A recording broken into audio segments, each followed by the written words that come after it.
Hello, Soul Sisters. Welcome to the Whole Self channel, a place for you to be heal and whole.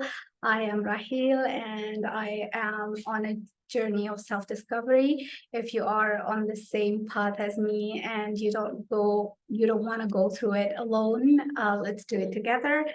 Press the subscribe button down there, and we can hang out together more often. So, like I said before, I've been on a journey of self-discovery, and it started not long after giving birth to my daughter, because at that moment I had some sort of confusion between myself and my new role, because somehow I thought that life after becoming a mother would just be life before before having a child, but now I just have extra responsibilities, which was not true. As any woman who has been through the journey of motherhood would tell you, that having a child really, really transforms your life. You are not the same person as you were before. And so this journey has really was really triggered by that, by my realization that in order for me to be able to step into my role as a mother in a healthy and functional way, I need to have a strong core. I need to understand myself and my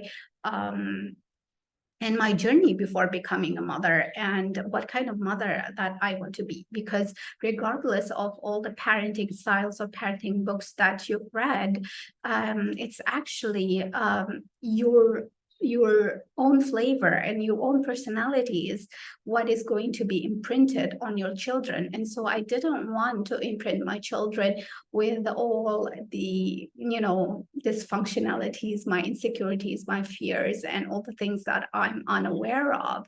I didn't want to imprint them with the same beliefs and the same parenting style that I was raised on, because, well, we now know better. So this really motivated me to go deeper into myself, and it was not an easy route, because I thought it would have just be a simple process of self-discovery, and reading several self-help books, and maybe talking to some people, listening to several podcasts. But that was not the case.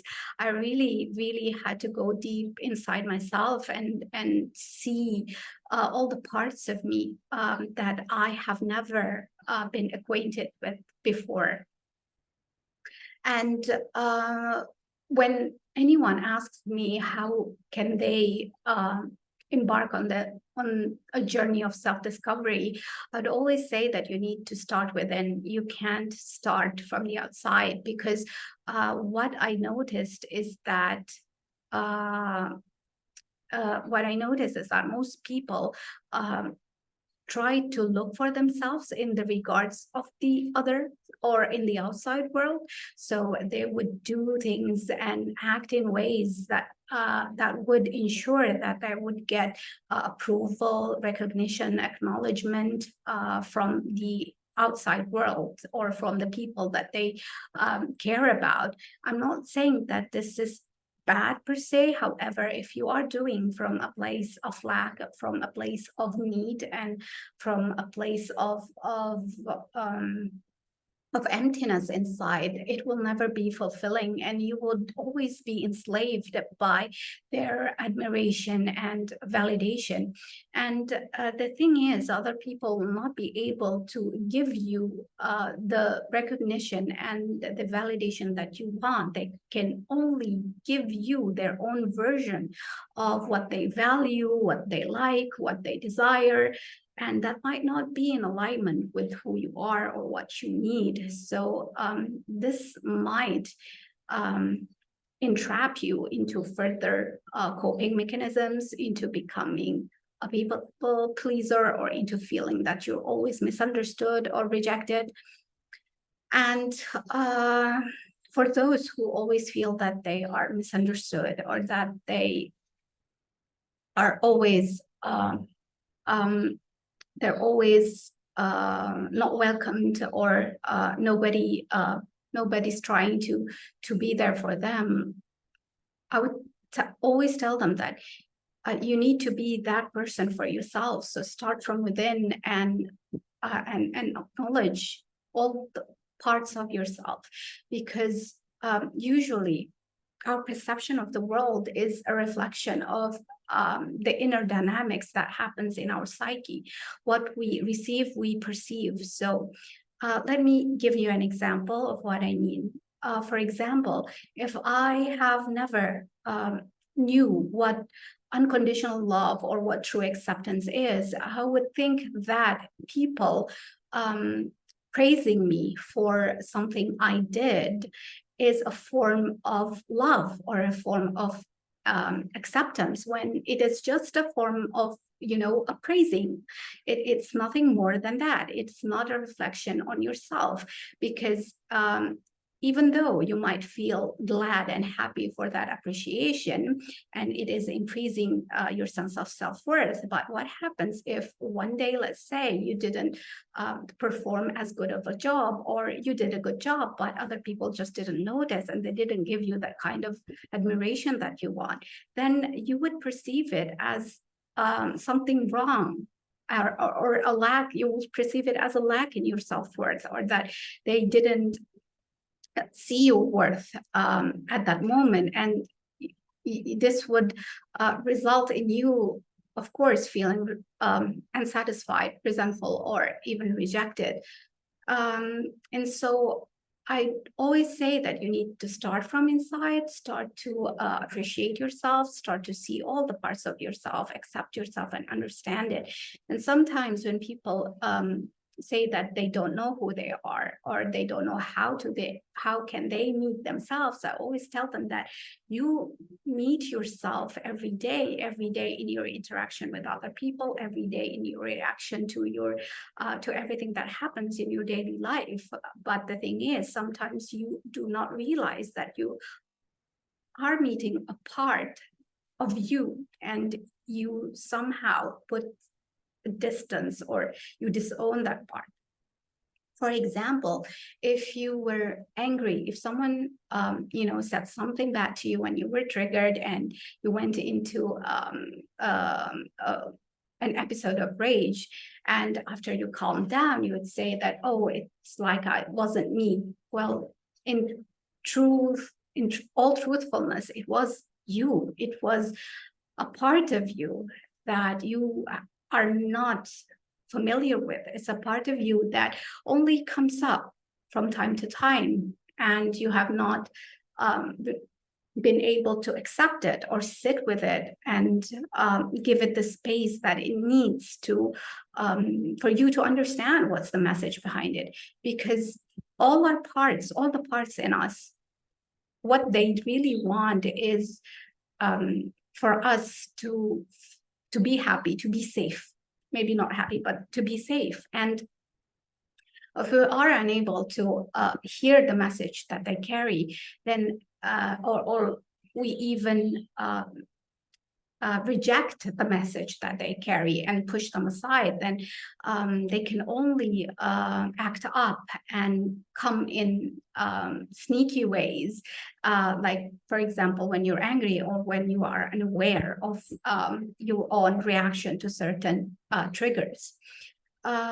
Likewise, when you are sad, sometimes you just don't know what to say, you don't know what to feel, and you just become numb. And some people say it's like I wasn't there. Well, you were there, but that numbness was actually a part of you that you have not been familiar with, you've not connected with. That's why it's forming some sort of a resistance, because it is protecting you from further falling into a cycle of grief, for example, if that sadness is too big for you to hold on your own. So all these parts are actually facets of us. So when people say that, who am I always say that you are everything. You are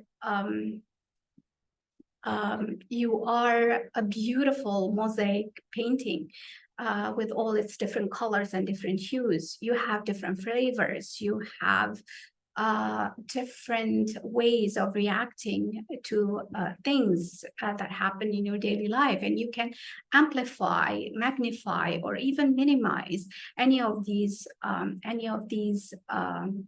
flavors according to your need. But the most important thing is that you need to acknowledge that you are not just one personality. You are all of them. You are you when you're sad. You are you when you are mad. You are you when you are joyful. You are you when you are depressed, disappointed, and all of those feelings.